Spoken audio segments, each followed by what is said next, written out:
Riavako malala ao amin'ny tompo ho aminareo ane ny fahasoavana sy ny fiadanana avy amin'Andriamanitra ray sy Jesoa Kristy tompontsika. Amen. Vahoaka vaovao, fiainana vaovao. Vahoaka vaovao, fiainana vaovao. Zany no asongadiny mofinainantsika anio atao amin'ny bokin'ny Ezekela toko faha 140, ny 14 hatramin'ny faha 120. Andeha ho vakiana amin'ny anaran'i Jesosy Tompo zany tenin'Andriamanitra izany. Ary tonga tamiko ny tenin'i Jehova nanao hoe: ry zanak'olona, ny rahalahinao ny rahalahinao no andraikitrao. Dia ny taranak'Israely rehetra izay nitenenan'ny mponina any Jerosalema hoe manala vira an Jehova, izahay no nomena ity tany ity ho lova. Koa lazao hoe izao no lazain'i Jehova Tompo, na dia nampandehaniko lavitra any amin'ny jentilisa aza izy, ka naheloko tany amin'ny tany maro, dia ho fitoerana masina ho azy vetivety aho any amin'ny tany izay alehany. Koa lazao hoe izao no lazain'i Jehova Tompo, hovoriako avy any amin'ny firenena ianareo, ary angoniko avy any amin'ny tany izay nampelezana anareo, ka omeko ny tanin'ny jentilisa ianareo. Ary ho tonga ao izy ka hanaisotra ny zava-dratsiny rehetra sy ny fahavetavetany rehetra, dia omeko fo iray izy, ary asiako fanahy vaovao ao anatinareo, ary esoriko amin'ny nofony ny fo vato ka omeko fo nofo izy, mba handehany hanaraka ny didiko sy hitandremany fitsipoka hanarahany izany, ary izy ho oloko, ary izaho ho andremaniny. Fa ny an'izay manana fo manina ny zava-dratsiny sy ny fahavetavetany, dia atsingeriko eo an-dohany ihany ny nataony hoy Jehova Tompo. Ray masino, manamasinana amin'ny fahamarinana, ny teninao no fahamarinana. Amen. Vahoaka vaovao, fiainana vaovao. Ity faminaniany Ezekela mpaminany ity ry havana, dia faminaniana izay milaza ny hoavy vahoaka jiosy izay babo tany Babilôna fahizay.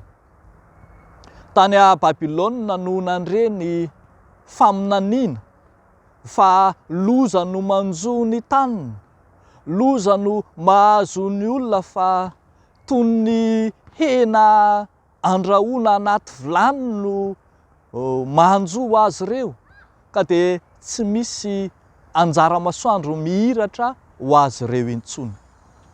Eny ambara aza fa tonga meli-pahatrana manerana izao tontolo izao, tahaka ny izay miparitaka manerana izao tontolo izao, ny vahoaka voafidin'Andriamanitra. Fanekena vaovao nefa no aorin'Andriamanitra tao anatin'ity faminaniana Ezekela ity, fanekena vaovao izay aneken'Andriamanitra anangona indray ireo vahoaka mieli-patrana, ireo vahoaka voaparitaka, ho angonon'Andriamanitra ao amin'ny tany iray indray. Anavaozan'Andriamanitra ny fanekeny fa izy Andriamanina ary isika kosa olony. Araka izany, satria vahoaka nohavaozina, vahoaka ny fanjakan'Andriamanitra vaovao indray, vahoaka voafidy vaovao indray ireo, dia avozin'Andriamanitra miaraka amin'izay koa ny fiainany, ka dia esorin'Andriamanitra ny fo vato, ny fo nofo, ka dia fanahy vaovao no hitoetra ao anatiny. Fanahy vaovao izay mitafy ny fiainan'Andriamanitra, fanahy vaovao izay tsy hisy intsony ny fitaoman-dratsy sy ny fahazaran-dratsy ary ny fahavetavetana samihafa izay mitera-doza eo anatrehan'izy Andriamanitra. Fanahy vaovao, endriky ny fiainana vaovao izay tarafina ao amin'Andriamanitra. Vao avy nankalaza ny Pentekostra isika, Pentekostra izay anavaozan'Andriamanitra ny fanomezany fanahy masina ho antsika. Pentekostra izay ahatsiarovantsika ilay Andriamanitra manavao antsika. Arak'izany dia ho fiainana vaovao indray no entintsika miatrika ny ho avy sy ny ampitso rehetra manomboka amin'izao vanim-potoana amin'ny Pentekostra izao. Ho fiainana feno ny fitarihan'ny fanahy, fiainana izay mandeha araka ny fanahy, fiainana ao amin'ny fanahy masina, ao amin'Andriamanitra. Aoka tsy ahatsiaro tena handeha irery na handeha amin'ny herin'ny tenantsika irery intsony isika, fa aoka hanaiko ho tarihan'ny fanahy masina amin'ny zavatra rehetra. Ry havako malala ao amin'ny Tompo, ianao ilay vahoaka vaovao nangonon'Andriamanitra avy any amin'ny toerana misy anao, mety tany anaty lavaka, tany anaty fahaverezana, tany anaty aizina, tao anaty fahafatesana sy ny endrika maro samihafa no nakan'Andriamanitra anao. Tiany ho velomina indray, nomena aina vaovao indray, nomena fofonaina vaovao indray, endriky ny fahariana vaovao izay ataon'Andriamanitra tamin'ny alalan'ny fanahy masina. Ianao ary ilay tian'Andriamanitra homena izany fiainana vaovao izany indray ao amin'izy Andriamanitra.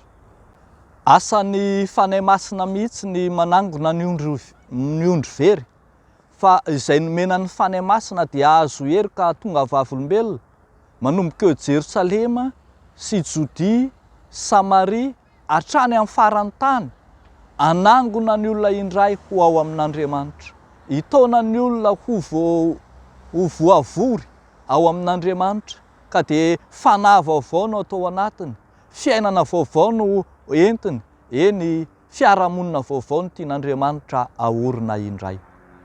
Aoka ry havako, izao vanim-potoana ny fanahy masina izao, vanim-potoana ny Pentekostra izao ahatongahan'ny mpino tsiraray avy hanorina fiarahamonina tsara rindra, fiarahamonina tsara voatra, fiarahamonina feno fandriam-pahalemana sy filaminana, miainga eo amin'ny mpino tsiraray avy.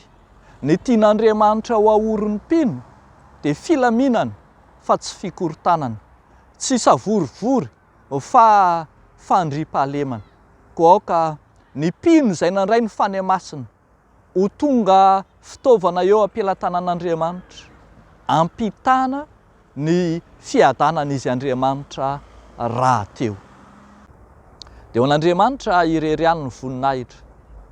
Amen. Hivavaka isika.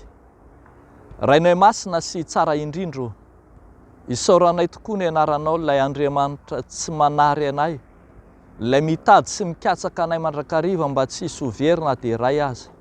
Fa Andriamanitra manavotra anay ianao ary mitady izay hahatsara sy hahasoa anay, ombeny. Ankehitriny, apetrakay feno am-pelatananao ny herinandro vaovao, ny volana vaovao izay diavinay indray, ny hoavinay rehetra mba andeha eo ambany fahasoavanao, eo ambany fitahian'ny fanahinao masina ny lalanay rehetra.